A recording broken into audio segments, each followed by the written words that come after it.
Perspectivas económicas, el análisis objetivo de las finanzas al instante con el doctor Juan Pablo Rodríguez. Bueno, ya está. Muy bien, muy buenas tardes tengan todos ustedes. Mi cibernauta les saluda Juan Pablo Rodríguez desde la sede de MD Saltillo Televisión. Un saludo muy cordial a toda la red, pues a todos los que nos ven en América Latina, aquí en México, en toda la República Mexicana, Sudamérica, España, Europa, sobre todo Asia y Oceanía. Pues varias noticias ahorita que a mí me gustaría comentar. Parece que los mercados hoy están, digo, en estos días más tranquilos. ¿Por qué? Porque sencillamente China está de vacaciones. Hay un puente, parece que hubo allá una parade, como dice, una parade militar en China. Están festejando, parece que el aniversario de la revolución de Mao Zedong. No sé exactamente qué pase, pero estos días son de asueto, jueves, viernes, sábado y domingo. Entonces, pues los mercados están tranquilos, pero, a ver, tienes ahí la primera gráfica de Unsteady Bit. Fíjate ahí, estaba leyendo yo, miren, aquí traigo la revista para que vean que no es The Economist, dice The Great Fall of China, o China. Es la gran caída de China, y exactamente estoy viendo yo cómo a partir del 2006, que es la economía china, o 2007, que la economía china estaba creciendo al 15%, claro, la bolsa se había incrementado de aproximadamente 1,000 puntos a 6,000, pero había un crecimiento más o menos aparejado de lo que fue el crecimiento económico de China del 15%, con el incremento de la bolsa, ¿verdad? Iban colaterales los dos, iban parejeando, aunque, claro, la bolsa, pues imagínense, 8 veces más del 2000. Lo tienes ahí la gráfica, por favor, Ana.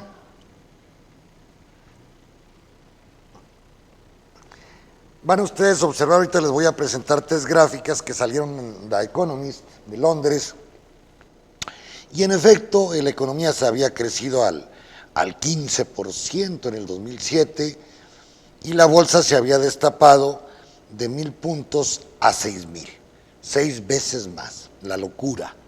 Claro, después viene la baja del 2008 con la crisis que se generó en los Estados Unidos con los problemas de Lehman Brothers, pero venía la especulación con las casas, la venta de casas en Estados Unidos, y se vuelve a desplomar a los 2,000 puntos. Posteriormente, en el 2008, a ver si ya la tienes, Ana. En el 2008 baja la bolsa a 1,800 puntos, se retoman, sube a 3,000 puntos en el 2009, 2010, ahí anduvo en el 2010, en el 2012, en el 13, comienza una subida espeluznante de la bolsa de China. Se libera la llegada de capitales a bolsa por parte del Estado, error. También hay que controlar, hay que tener una regulación de quiénes entran y cómo entran. Y la bolsa de 2,000 puntos que tenía en el 2013, 2014, sube la bolsa de valores de China a 4,800 puntos. Es decir, más del doble, ya traían un 150, 200%, si tomamos como base el 2013. Es una locura. Es decir, 2 veces y medio el valor de una acción, cuando la economía, pues en ese momento, estaba creciendo al 7.5%. Y la bolsa 200%, pues está irracional. Entonces, ¿qué pasa? ¿Cuál es donde China vemos una burbuja espeluznante en la bolsa de valores de China? En el 2015, en julio, que llega la bolsa a 4,700 puntos, 4,600. Obviamente la bolsa debería estar a 2,300 puntos. Entonces, ¿cuál es la hipótesis aquí, jóvenes? Y yo creo que muchos van a coincidir conmigo. Tienen las acciones chinas que bajar, pues al ritmo de 2,000, 2,500 puntos máximo. ¿Cómo anda ahorita la bolsa china? Déjenme checar con Bloomberg en los mercados asiáticos, concretamente Shanghái y Shenzhen, y vamos a observar que la bolsa trae ahorita Ahora verán, en Shanghai Composite, que trae la bolsa de 3,160. Yo creo que la bolsa china deberá estabilizarse en los 3,000, del Shanghai Composite estará ubicándose en los 2,800 puntos, 2,700, ahí es donde se va a estabilizar y donde las acciones ya comienzan a ser atractivas para la compra, no para la venta. Ahorita hay un sell-off, es decir, todo el mundo trata de vender, porque ciertamente las acciones chinas están más arriba del valor real, o del valor real comparado con la economía real. Entonces, siento yo que ahora, regresando el lunes, nuevamente va a haber movimientos en China que van a tender a bajar un poco más el valor de las acciones en China. Ahorita anda en 3,311. Entonces, 3,160, bajar 200 puntos, 300, ya no pone problemas. Estamos hablando de un 10%, yo calculo, que debe bajar la bolsa china aún más para que logre estabilizarse el mercado chino. Y claro, esta bajada de bolsa, pues obviamente, más la devaluación, más la cantidad de quantity easy que aplica el Estado, el control sobre los problemas de las bolsas, que quieran o no, es el único país de los pocos que se ha atrevido, por su capitalismo de Estado, a tratar de regular las compras o las ventas más bien de las acciones cuando hay una especulación bárbara. Bueno, no le resultó, pero le hicieron el intento.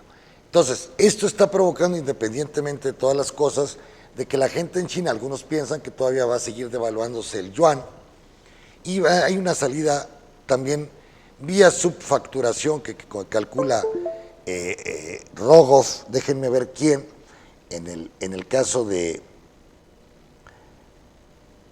Se está calculando que en China, aunque no pueden sacar ustedes más de 50,000 dólares al año, porque se los prohíbe el caso del Estado. Kenneth Rogoff, de la Universidad de Harvard, dice que, en efecto, lo sabemos todos, que la subfacturación de productos cuando ustedes venden al comercio internacional, normalmente la gente le dice, oye, pues en lugar de valer $1,000, ponle ahí 500. El otro dinero, acá te lo entrego afuera, se lava dinero por fuera, los otros 500 se los entregan al chino, puede ser hasta en efectivo.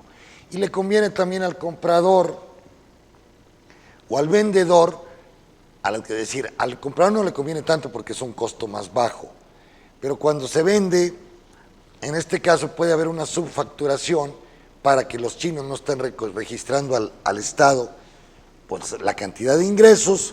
Eso implica para el Estado chino pues menor ingreso sobre la renta, y se habla, según esto, de que, por ejemplo, que hay una vamos a decir, hay un lavado de dinero, como le llaman aquí los de los mexicanos, pues que asciende a miles de millones. Aquí, por ejemplo, no viene una cifra, 300 mil millones de dólares dicen que están siendo evadidos en China por medio de la subfacturación, según Rogoff, economista de la Universidad de Harvard. Y en efecto, en todos lados, en México también pasa lo mismo, no crean que nomás en China, en Estados Unidos también. Ahora lo que anda de moda, pues como dice Rogoff, es comprar las pinturas de los impresionistas, las que hay en venta, de los modernistas. Acuérdense también Picassos, que de repente Picasso producía un cuadro diario. Los alemanes se dieron el lujo de quemar muchos durante la Segunda Guerra Mundial porque no les gustaba Picasso. Klein igualmente, los Miró, por ejemplo, en España, los Botero de acá de Colombia. El caso de los mexicanos también hay algunos que se han cotizado en millones de dólares, como pues puede ser un Tamayo, puede ser ¿cómo se llama el otro? Los muralistas que teníamos, pues esos cuadros se cotizan muy alto en el mercado de Nueva York. Ahora, claro, mucha gente para proteger su dinero está comprando precisamente cuadros. Pero el fenómeno chino también lo están haciendo los chinos. China ya entró al concepto de una economía capitalista. Pero ¿cuál sigue siendo? A ver, ¿tienen las gráficas que le tomamos foto? No, esa no. Ahí vemos en esa gráfica, si ustedes se dan cuenta, que fue publicada, que está por Bloomberg, se dan cuenta que la línea roja se ha desfasado terriblemente con respecto al crecimiento interno de China. El crecimiento de China se está calculando para este año al 6.57, pero la bolsa creció de 2.000 puntos en el 2013, vean la gráfica, a cerca de 4.800 puntos. Entonces, va a tener que ajustarse la bolsa china a llegar más o menos a la tendencia que traía en el 2012-2013, para pues que ya no siga tanta especulación y en este caso los sell-off o la venta de acciones tan tremenda que existe. En la segunda gráfica, ve la gráfica, ahí te quedas. Miren, lo que yo he estado platicando. El gobierno chino durante varios años, desde el 2006, 2007, estuvo aplicando una tasa de crecimiento de la inversión arriba del 45%, mientras que la inversión crecía en China en un 7%, perdón, en un 47, 48%, 47%, como fue en el 2009, para contrarrestar ciertamente la crisis. El consumo fue bajado terriblemente en China, que pasó del 40 y, vamos a decir, del 45% lo fueron bajando el consumo y llegó a tener la cifra del 36-37%. ¿Cuáles son las consecuencias de esta bajada del consumo y subida de la inversión? Que necesariamente los chinos iban a tener pues un aumento, una capacidad de producción mucho más arriba de la capacidad de consumo. Por eso yo hablo que en este momento en el sistema capitalista hay un problema de sobreproducción en todos los bienes. ¿Qué significaba esto cuando los chinos estaban invirtiendo terriblemente en tasas de crecimiento exageradas?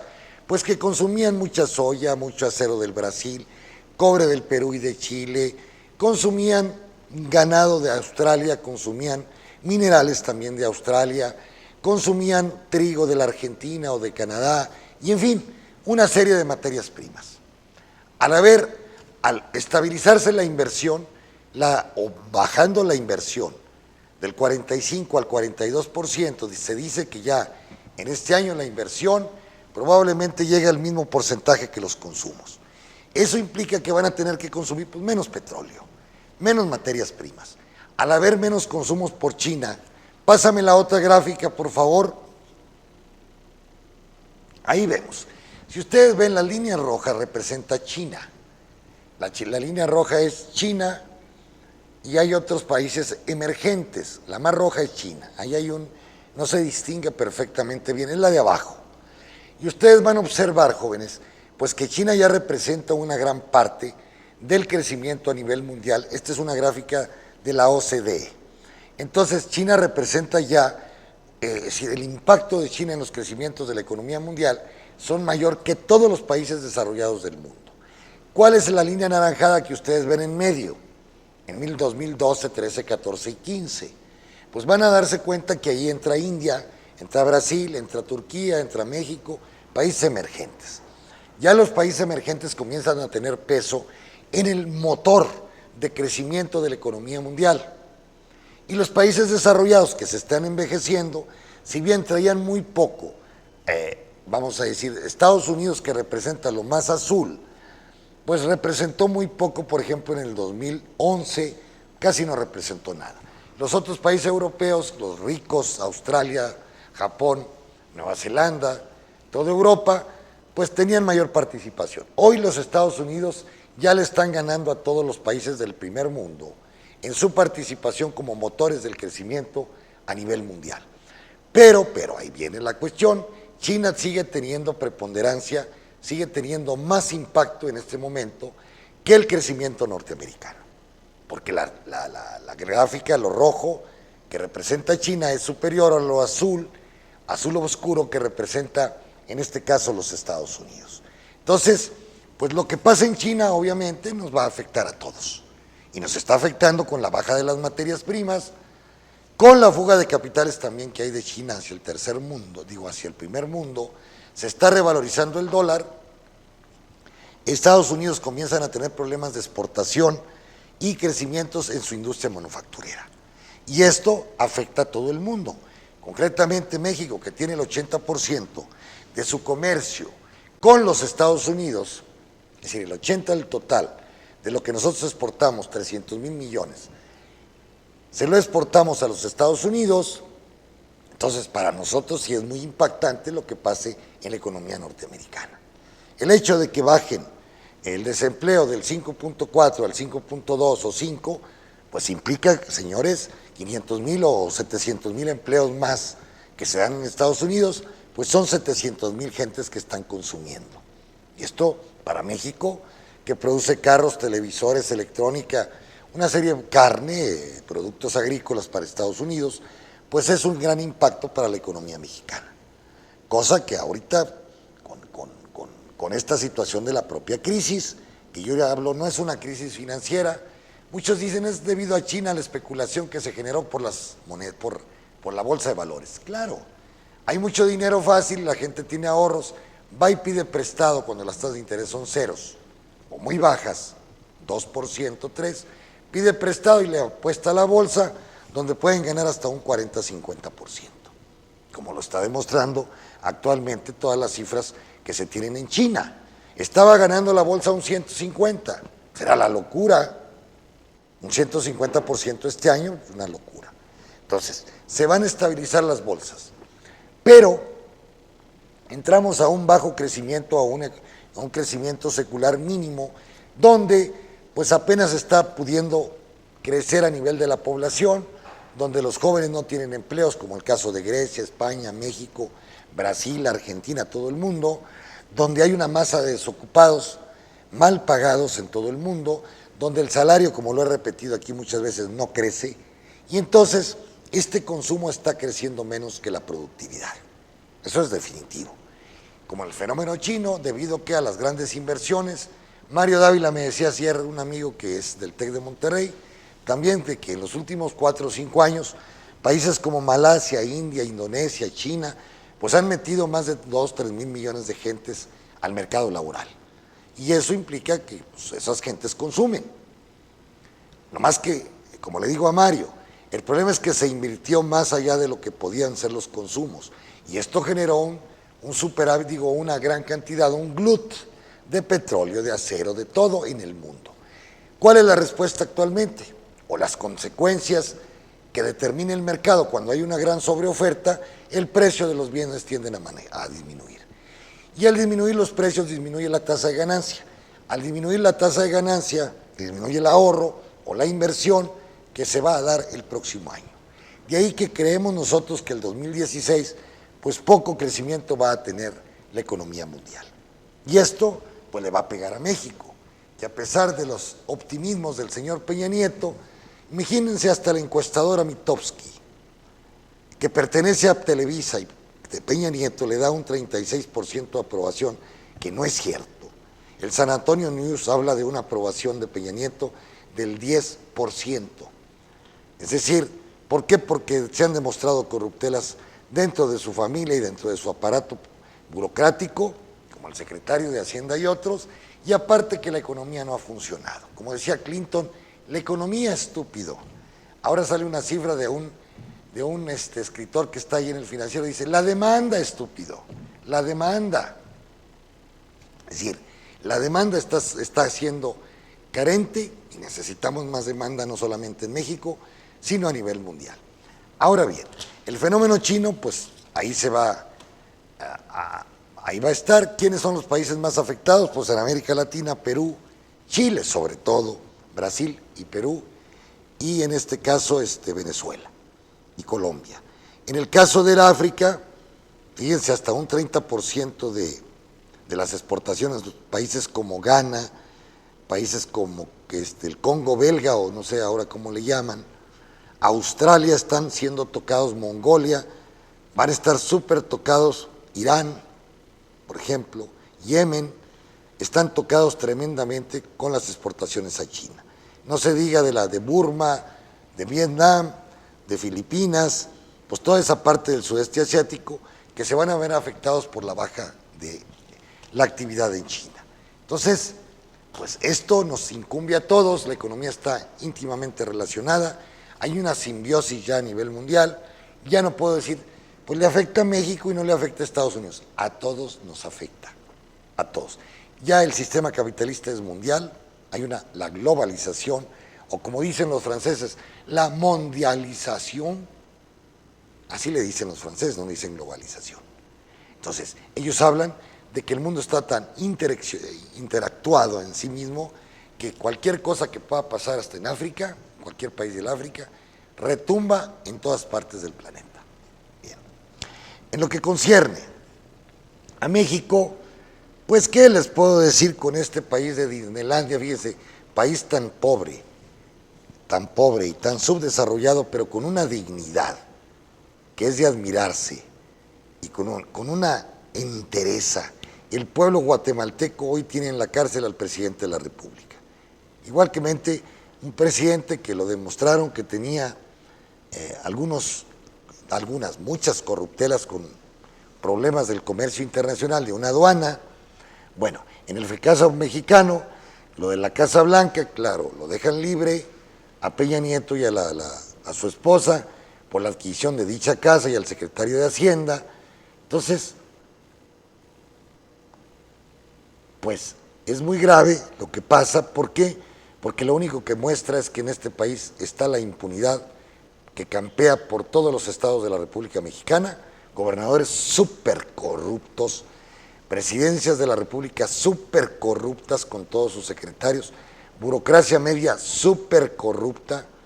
Y entonces, pues este país, como dice el peje Andrés Manuel López Obrador, y líder del Movimiento de Regeneración Nacional, que por cierto es el que más trae aceptación en la República Mexicana como de los líderes políticos de México, Andrés Manuel se los va llevando, incluyendo, no se diga Peña Nieto, trae 4 veces más la aceptación que él. Entonces, donde dice, al país le cuestan 500,000 millones de pesos, medio billón de pesos, la corrupción que campea por todo los municipios, estados y la federación. Dice, este dinero debía dársele a la gente pobre, bajarle salarios a la alta burocracia, a los de los magistrados de la Suprema Corte, en el caso de Peña Nieto, pues a los principales secretarios de Estado, haber una reforma al sistema pensionario, porque lo único que estamos generando con las Afores, pues son pobres jóvenes que van a ser pobres cuando lleguen a viejos y que van a andar mendigando una limonda en las esquinas de Saltillo y de toda la República Mexicana. Porque acuérdense, que ya se los he dicho, por cada 10,000 pesos que ustedes reciben de la Afore, 2,000 les van a dar de pensión. Si ustedes jóvenes ganan 20,000 pesos, les van a dar 4. Con 4 no van a completar siendo viejos. Porque hay que comprar medicamentos, pañales, hay que comprar alimentos, lo que ustedes quieran. Entonces van a andar mendigando por culpa de estos neoliberales que le copiaron lo malo a Chile, que es un sistema de pensiones y que está fracasando en Chile, ya Argentina lo abandonó y próximamente Polonia. Pues el fenómeno mexicano es que por cada 10,000 pesos ustedes van a recibir 2,000 pesos de pensión. Y claro, la crisis está en todo el país, en todos los lados. Solamente Peña Nieto imagina, yo creo que él se imagina que no hay crisis, que va a haber más auge. Entonces, pero de otro lado yo veo las cifras, por ejemplo, la deuda, que ya la subió de 6,000 de 6 a 8 billones, que equivale al 50% del Producto Interno Bruto, y que ahora están inventando los bonos con el propósito o pretexto de que ese dinero van a ser para Comisión Federal, para invertir en Pemex, invertir en carreteras. Es decir, esta idea la tuvo Varoufakis para el fenómeno griego, donde él pedía que se emitieran bonos para las infraestructuras de Grecia, pero bonos a muy largo plazo y a 0 tasas de interés dentro de la Comunidad Económica Europea. Y que estos bonos no se incluyeran dentro de la deuda nacional de México, en este caso, o de Grecia, para que no se engrosara la deuda nacional. Entonces, es un fondo de recuperación que tienen en Europa. Nosotros en México no lo tenemos. Estos bonos que México va a vender al capital internacional, bono C, pues se van a acumular este dinero a la deuda que tiene México a nivel mundial. Ojalá, yo espero así que estos bonos no sean en moneda internacional, porque sería deber el dinero en dólares, mientras ustedes deben en su moneda local. Pues no hay problema, hombre, porque finalmente pueden emitir dinero y se pagan, aunque se genere inflación. Pero cuando es en dólares van a tener que ustedes que exportar más de lo que importan, para estar acumulando dólares, ¿sí? Y con esos dólares pagar la deuda externa. Hoy la deuda externa, jóvenes, nos va a costar, los 8 billones nos van a costar 400 mil millones de dólares a este país. Si el país crece al 2%, estamos hablando que al año, si ustedes multiplican 15 billones por el 2, pues serían 300 mil millones. ¿De acuerdo? Es decir, lo que se incrementa el Producto Interno Bruto. Multipliquen. 15 por 2 son 30. 30, es decir, 300 billones que va a incrementar el Producto Interno Bruto, el valor de las mercancías y servicios. Pero si por el otro lado estamos pagando 400 mil millones de pesos de intereses a la deuda, entonces todo el crecimiento se está yendo en pagar deuda. De ahí que Rogoff y Carmen, otra investigadora que están en Project Syndicate, que ahora se los recomiendo que vayan ahí, ellos tienen una teoría que un país que llega al 70%, 60-70%, sobre todo país del tercer mundo, donde la deuda equivale al 70% del Producto Interno Bruto, empieza a tener un callejón sin salida porque los intereses se están comiendo el crecimiento del país. Ahora, en el fenómeno español casi es el 100%, Grecia es el 200%, Estados Unidos es el 100%, pero Estados Unidos debe en dólar, Japón debe en yenes, China debe en yuans, pues vale madre, emiten dólares, emiten yenes. Aquí hay que deber en moneda nacional para evitar los problemas de especulación posteriormente, de devaluaciones, y que permanentemente se esté disponiendo de la reserva que se tiene para estar pagando las deudas o los intereses de la deuda que tiene el país. Esto es muy grave. Entonces, a lo que Peña Nieto está pensando, pues es otra realidad. Es otra realidad. Él cree que está bien, que que las reformas nos van a llevar a un crecimiento. No, va a decrecer la economía mexicana. Es decir, va a bajar el ritmo de crecimiento, no ha de crecer, al 1.9, 2% este año. Lo que quiere decir que en los 3 años traeríamos un promedio de 1.8, 1.7, que equivale más o menos al crecimiento de la población, lo que en otros términos quiere decir de que la riqueza por habitante en el país no está creciendo. No hay mejoras. Lo que crece es lo que crece la población y todos los demás permanecen con su mismo ingreso. Ese es el problema de México, que no crece.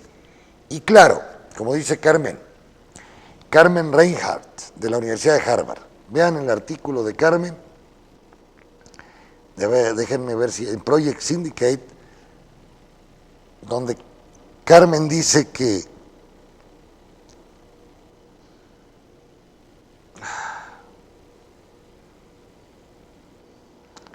tiene una gráfica.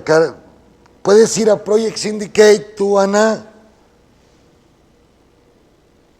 Ana, métete a Project Syndicate. Váyanse a Project Syndicate y luego van a ver una figurita de una casa, home, que significa home. Y entonces, el problema que dice Carmen Reinhardt en una gráfica que tiene aquí, que ya son más los países con deflación que con alta inflación. Que el problema que tiene actualmente, uno de los problemas que tienen el mundo capitalista, sobre todo los países más desarrollados, es precisamente el problema de la deflación. Han bajado los precios. Entonces, una inflación moderada es lo que más predomina en el mundo. Pero las altas inflaciones, como sucedió en Venezuela, como sucede en Argentina, en algunos países del África, cada día es menos. Donde sí hay más aumento es en países con deflación. Entonces,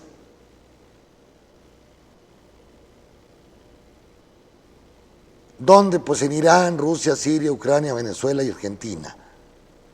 Pero los países que han aumentado las posibilidades de deflación pues son como Canadá, Estados Unidos, Europa y los países desarrollados, que tienen monedas fuertes.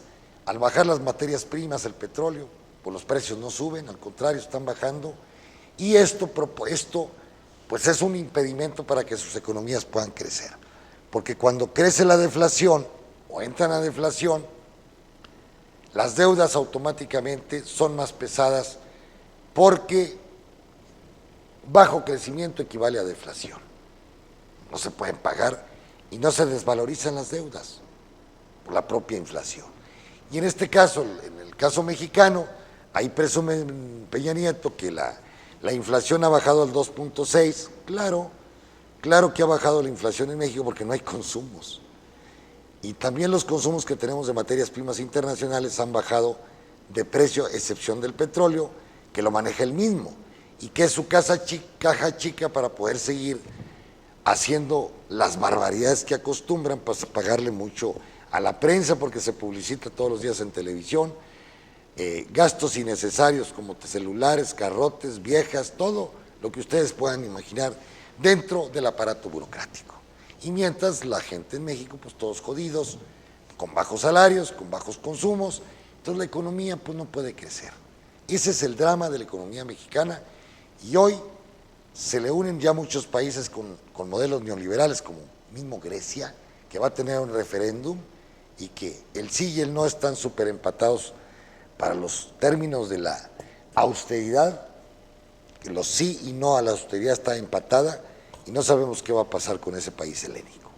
Lo que sí es que el mundo no va a crecer rápido, va a entrar a un slump de crecimiento, no necesariamente una crisis o inflación mundial, un slump que va a afectar obviamente en un futuro próximo, el próximo año, en el 17, pues la cantidad de jóvenes que van al mercado de trabajo, que no van a encontrar trabajo, que se van a encontrar con una deuda pavorosa de su universidad. Fíjense, en Estados Unidos cuesta $60,000 el año pagarle a los bancos los préstamos que le están haciendo a los jóvenes universitarios. Ahí en Estados Unidos va a tronar, no me cabe la menor duda, todo el sistema universitario, porque los jóvenes pues, no están teniendo buenos empleos. Si tienen empleos son mal pagados, si no los tienen pues menos pueden pagar. Dice que el desempleo en los Estados Unidos bajó a su nivel más bajo en 7 años. Entonces, pues qué bueno. También el precio de la gasolina bajó a su valor más bajo desde el 2004.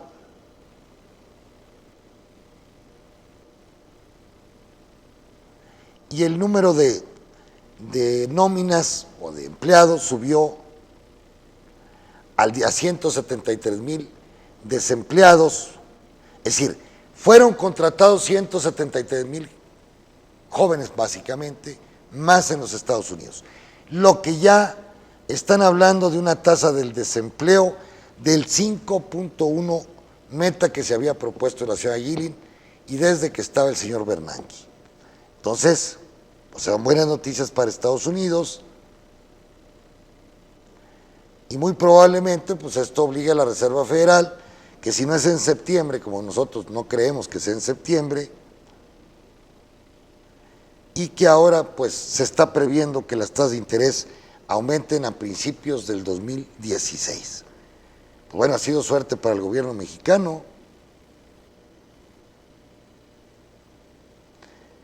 porque pues al deber una deuda de 180,000 millones de dólares, pues el que estén al 2% y no suban al 4%, pues es una ventaja para México.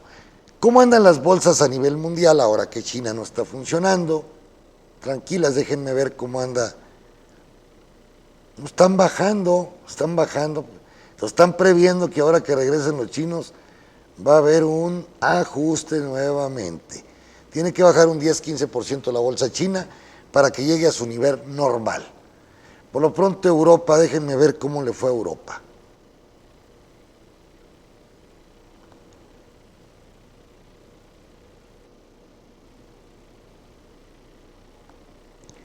Las bolsas europeas están bajando, 0.24 en Inglaterra, Polonia 0.40, Francia va bajando, que es de las importantes. El CAC 40 de París está bajando el 2.81, Turquía el 1.50, Alemania, que es de la más importante, bajando el 2.71, pues qué decir de Grecia, siempre está bajando, ha bajado un 45% el valor de las acciones en Grecia, y hoy baja el 0.37. Finlandia bajando el 2.02, Rusia el 0.73, Suiza bajando el 1.32 y finalmente España en su total, Europa en su conjunto, el promedio europeo, según Bloomberg, las 500 más grandes están bajando, o el Eurostock, un 2.75 todas las bolsas en Europa en promedio. Y en el caso de España bajando la bolsa a 2.002.20, ya bajo el índice de precios de Iberia en España a menos de 10.000 puntos, es decir, la bolsa en un año en España ya lleva perdidos 11.52%. En el caso de Europa, en el caso de América,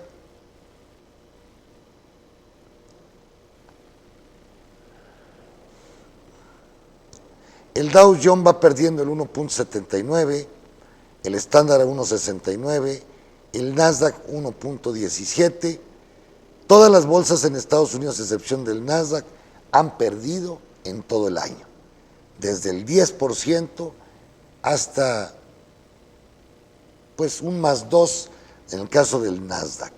Argentina va bajando la bolsa a 0.75, Brasil sigue en caída con la pérdida en el año de más del 20%, y hoy la bolsa brasileña va bajando el 1.87.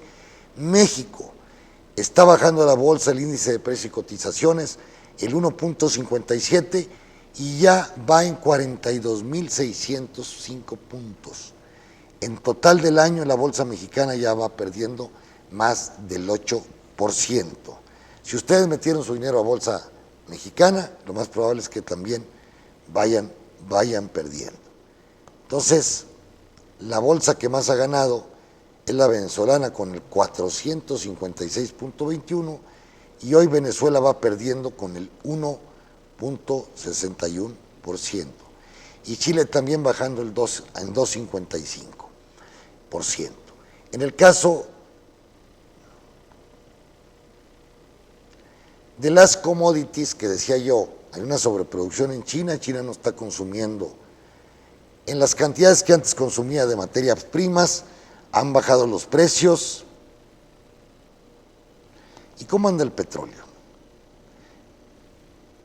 Pues para nuestra desgracia, el petróleo, el índice de commodities de Bloomberg bajando el 1.04, la energía, el petróleo bajando casi el 1%, el West Texas se está cotizando a 45.79, quiere decir que la mezcla mexicana debe andar en 43, 42 dólares el barril. El Brent está bajando el 2.43 a 49.45, y abajo de los 50 es malo, y la gasolina bajando el 1.50. El oro, mientras tanto, inexplicablemente, yo a veces digo, bueno, ¿qué está pasando? Con el oro bajando el 0.36 a 1.120 pesos la onza de oro, y la plata a 14.52 dólares la onza, bajando el 1.31. El maíz se trepa un poquito, 0.41, el trigo subiendo el 0.54% a 4.67 el bushel, la cocoa subiendo el 1.73, el algodón bajando el 0.22, y el ganado en pie bajando, ya tiene varias sesiones bajando, a el 0.74 al 1.05. Pues son las principales noticias de hoy día. Me da gusto haber estado con ustedes. Este programa se repite el lunes en la mañana, El lunes en la mañana sí, sigue pendiente a ver cómo abre el mercado chino. Lo que sí es que el maestro Marx y el maestro Malthus, Keynes, Sismondi tenían razón. El sistema adolece de una constante de producción. Normalmente hay sobreproducciones que nos llevan inminentemente a una crisis financiera porque les prestan a la gente para que consuma y posteriormente esta crisis de sobreproducción explota, provoca desempleos, cero inversión, bajos consumos y una baja del crecimiento del Producto Interno Bruto. Esa es la historia del capitalismo, no nos sorprendamos, lean al maestro Kalecki, economista polaco, al maestro Keynes, obviamente el gran economista, el más grande que ha tenido la humanidad, que es Carlos Marx, sin duda, Malthus, Sismondi, para que ahora Roubini, estoy leyendo La crisis económica de Roubini, excelente libro, pero él lo traza desde el punto de vista de regulación financiero. La crisis tiene su origen no en la cuestión financiera, ahí aparece en vivo, pero abajo se fragúa la crisis con el desarrollo de las fuerzas productivas o productividad, que normalmente es mayor al aumento de las tasas de salario. Y ahí está el problema del sistema capitalista permanente, jóvenes. Pásenla muy bien, es día de reventón, agarren la borrachera, váyanse a bailar, a escuchar música. No es día de estudiar, estudien mañana sábado y domingo. Pero recuerden siempre que pues, sus padres los están esperando en casa, o están preocupados por ustedes. Gracias por su presencia, se les quiere a todos y hasta pronto. Gracias. Perspectivas económicas, el análisis objetivo de las finanzas al instante con el doctor Juan Pablo Rodríguez.